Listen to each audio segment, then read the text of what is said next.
She didn't fit the moment. She had once been untouchable, unstoppable, a global icon with a voice no one could rival. But what happens when a woman at that level is carrying too much pressure, heartbreak, isolation, and no one stops to ask how she's doing? This isn't just the story of glitter. It's the story of a woman unraveling in public while the world watched, and no one reached out to catch her. Amid the unraveling of her marriage, Mariah found comfort in someone new, New York Yankees shortstop Derek Jeter. Their relationship was quiet but meaningful. Emotionally, he represented everything her marriage hadn't: freedom, youth, and spontaneity. Creatively, he inspired some of Butterfly's most intimate songs, including My All and The Roof. The clandestine romance gave her the courage to step into herself, publicly and musically. But the separation from Mottola came with its own weight. The media became relentless. Paparazzi stalked her every move, tabloids speculated about her love life, and Sony kept a close, watchful eye. Creative tensions boiled over in the studio. Longtime producer Walter Afanasieff, who had co-created much of her early success, ended their working relationship after a tense argument over the album's direction. He wanted to stick with the old formula. Mariah wanted to evolve. That clash ended a partnership that had shaped most of her 90s sound. Critics began questioning her choices. Rumors swirled about her personal life and professional decisions. Some accused her of being too urban, too provocative, and too risky. She was photographed with rappers, and gossip columns suggested romantic entanglements were clouding her vision. I mean, I hope you take this the right way. You see, you take things the wrong way. You dress like, don't. No, you Howard, dress like a please. stripper. You know what? Bye. No, wait, no, Mariah. Mariah, wait. No. No, stop. I sang like a that. song to you tonight. But I love that. And Get you know off what? her clothes. And now, Get you know what? If I had any chance with Right. anybody that you're talking about, it's over now. They're gonna What are think you I'm talking about? How can you call me a stripper? No, I was I don't Mary mean- Poppins. I don't mean for you're a the first stripper. 5 years of my Would career. you get off this I am like compared to who? Compared No. to what Say other what you're singer? starting. Compared What to you what do other is, singer? I in wanna your know. videos, I you wanna look know. hot. I It's what want to guys- know, but since when? Since this album only. Yeah, and I like it. Thank you. I'm trying to compliment you. That's nice. It's just coming out wrong.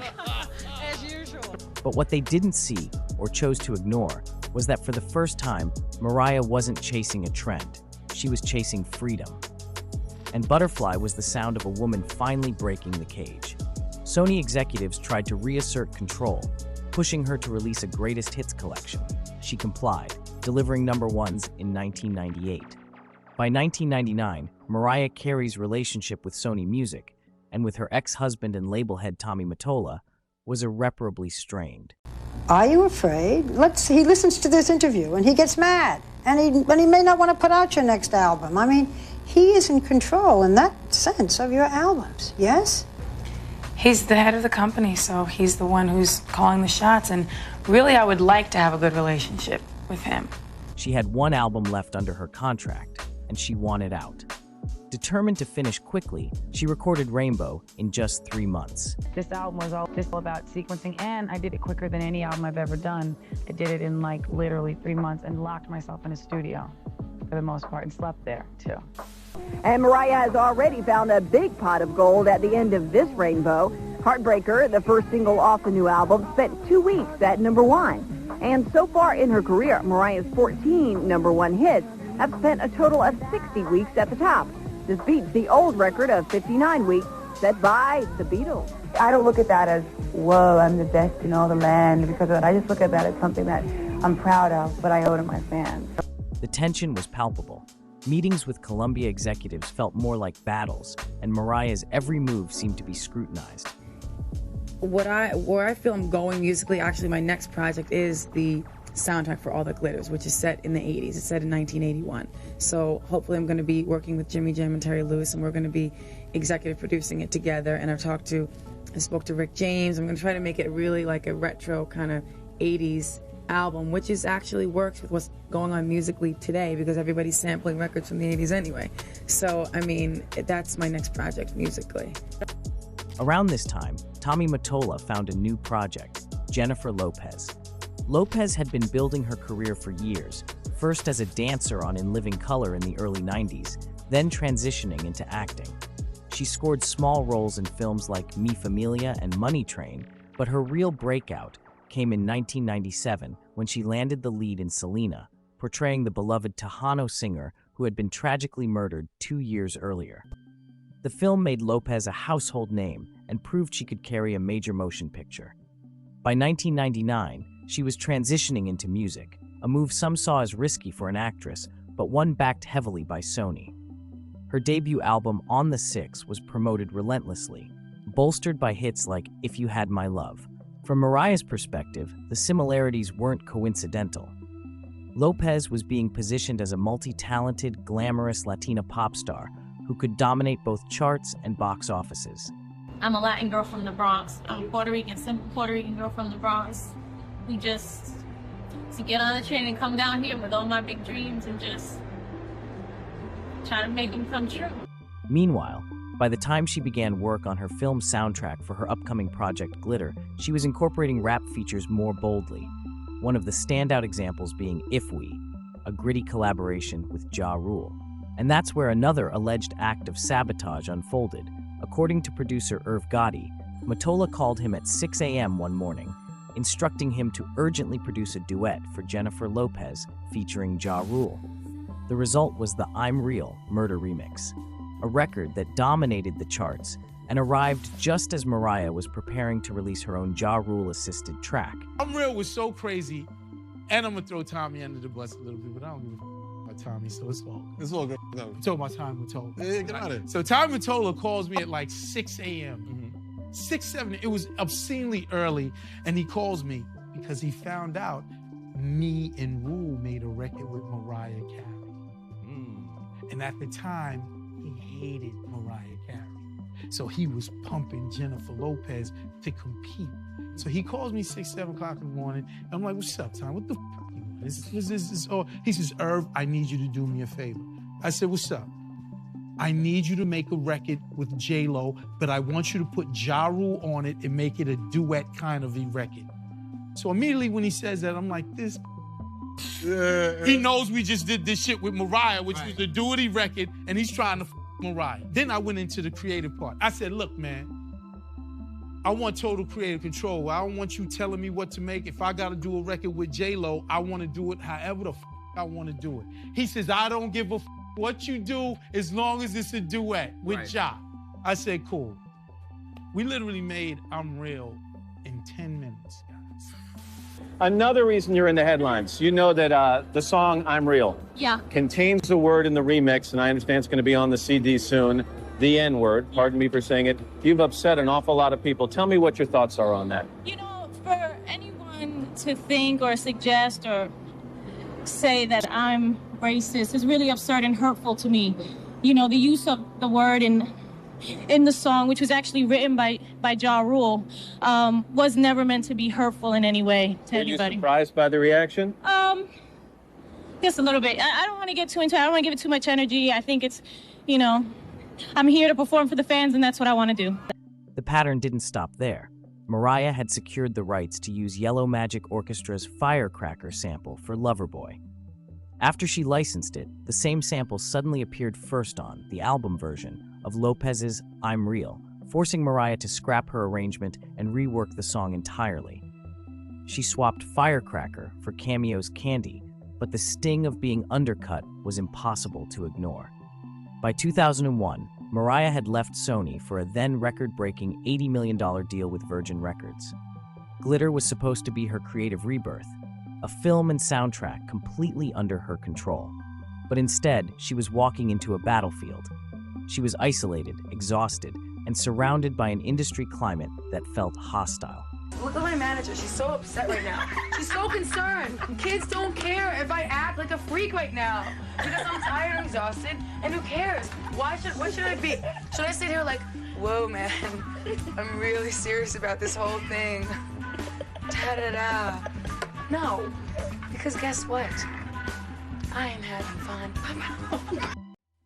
Her relationship with Luis Miguel, whom she'd been with for a few years, had ended. The press was circling, and her music releases were entangled in what she viewed as calculated interference. The sense of being undermined was constant, whether it was industry politics, label maneuvering, or direct moves from her past. In July 2001, the pressure reached a boiling point. Mariah was running on no sleep, overwhelmed with promotion, studio sessions, and film production. She had been giving everything: public appearances, writing, recording, acting, while trying to keep up the illusion that she was okay. But her inner circle was shrinking. She had distanced herself from former confidants and was surrounded by executives, assistants, and a team that didn't understand how deeply burnt out she was. The unraveling became visible on July 19th, during her now infamous MTV TRL appearance. She rolled an ice cream cart on stage, handed out popsicles to fans, and stripped off her clothes into a tank top and shorts mid-interview. Host Carson Daly looked stunned. Viewers were confused, but it was clear something wasn't right. The cracks became more visible in the days that followed. Mariah began leaving cryptic voice messages on her website and fan club hotline. In one, she confessed, "I don't know what's going on with life. I'm trying to understand things in life right now," stating more boldly, "What I would like to do is just take a little break or at least get one night of sleep without someone popping up about a video or a thing, when all I really want to do is to be me, and that's what I should have done in the first place. But somebody had me, people, whatever. I allowed myself to be a little bit too paranoid about life. And life is for living, so that's how deep this is. So if anybody gets this that really cares, just do me a favor, close the record, close the management company down that I own, and I'm going to lie here and wait for something to happen. Not that anybody cares, probably sounds ridiculous, but I can't reach anybody on the phone I'm at, so that's where we're at. So fans, I love you. We're going to do it again, and we're going to do it. We're going to make it, and if I take a little time off, that's cool. And that's all I'm saying. Lambs, you know how I love you, and everything's great. All right? Bye." To fans, it sounded like a cry for help. One moment that fans often look back on with a raised eyebrow was the incident with her longtime publicist, Cindy Berger. It came after a glitter CD signing and press event at the FYE record store. The atmosphere there had been light and joyful, a reminder that, despite everything swirling around her, Mariah, for a fleeting moment, was a smiling, connecting, and basking in the love of her fans. But as the press rounds carried on, the cracks in her facade began to show. Mariah, exhausted, overwhelmed, and facing relentless media scrutiny, gave a short interview and started to address the negative coverage, haters, as she called them, in her characteristically candid, rambling style. As Mariah continued, Cindy, acting to protect Mariah's image and perhaps recognizing her client's vulnerable state, interrupted and physically took the microphone from Mariah mid-sentence. Mariah tried to continue, "Cindy, one more thing," but Cindy insisted that the interview was over and the cameras cut. The exchange was awkward and highlighted the strained dynamic between Mariah and her team as her personal and professional struggles mounted. It sparked whispers about how tightly managed Mariah's image had become, and how even in her most vulnerable or spontaneous moments, she wasn't always allowed to speak freely. Mariah, not long after this, spoke of what many wondered about this situation. See, this is what happened at that moment. Somebody had just told me that a certain person who shall remain nameless, who has a talk show, was, and it's not you, was saying some stuff about me. And they told me this literally, like, I'm not exaggerating, 5 minutes before I had to go out and stand in front of all these photographers and all these people holding microphones in my face. This is a TV talk show? No, this is somebody that works for me. Told me something real negative. No, a TV talk show. The person who was talking about you? Yeah, basically. We're And no, not Oprah. Okay. No, we love Oprah. Okay. Oprah's a sweet lady. And I love Oprah too. Exactly. So we're gonna say, so basically, why I went on a tangent. You know when you're real mad, but you have to put on the happy face? Yes. I was like, okay, yay, positivity. We're not gonna let it get us down. Plus, I was exhausted. I was real tired. Right. And so I was like, you know when your tolerance level is really low because of that? So I was like, no, I'm not gonna let this get me down. Everything's cool. No, the haters, yay. You know what I mean? Okay. That's why I went on that tangent. But Cindy didn't know why I was saying that. So she was like, what is she talking about? And so Cindy's the one who made you look crazy, not for nothing. It was exactly. Cindy's reaction then. I know. And Cindy, if you're listening, I'm sorry, but it's true. And she knows. And she'll come and tell me like, oh, I'll have you know I just grabbed the mic from Sharon Stone. And I'm like, that's all well and good. But Marianne's hitting the bell because I'm speaking the truth. And it's like... She began to break under the weight of it all. She said in later interviews, I got to the point where I was just so tired from flying around the world and not eating and not sleeping, and my body just shut down. Mariah returned to her mother's home in Connecticut, exhausted and mentally depleted. Her schedule hadn't let up, and neither had the pressure from her label, team, and the entertainment world around her. There were reports that she allegedly trashed a hotel room back in New York. Then came another breaking point. After what's been described as a severe emotional episode at her mother Patricia's house, Mariah collapsed. Her mother, recognizing the seriousness of the situation, made a desperate call to 911. After collapsing, Mariah was hospitalized. Her team initially issued a vague statement, citing extreme exhaustion and a physical and emotional breakdown. But behind that PR language was something raw and real. Mariah Carey had entered a mental health facility to rest, recover, and finally be still. She needed help, and she finally got it. The media had a field day. Rumors ranged from suicide attempts to drug abuse. Mariah would later explain, "I hadn't slept for 7 days. I never say no to anything. I got this phone call saying, 'We've got to do this video,' and I said, 'I can't do it. I have to cancel.' But nobody would accept that answer. They were hunting me down." I am in control, but then also they think I'm 5 years old, and so sometimes they try to tell me what to do with every aspect of my life. But, oh, there goes the music. See, I'm not in control of that. But anyway, that's atmospheric noise from the video shoot. We're working with it. We go with it as we flow. Anyway, so I'm in control, but I'm out of control, and I'm also controlled. So, in a way, I'm everything. And as Mariah recovered in silence, Glitter, her passion project, was being delayed and quietly buried by the label. Then came the cruelest twist of fate. The Glitter soundtrack was finally released on September 11th, 2001. That morning, the world was shaken to its core as the Twin Towers fell and the nation descended into grief and shock. Megan drinking apple juice. And vodka. Mine's just juice, Mom. Screwdriver. Yeah, Mom, this is totally apple juice. Way to go, way to start.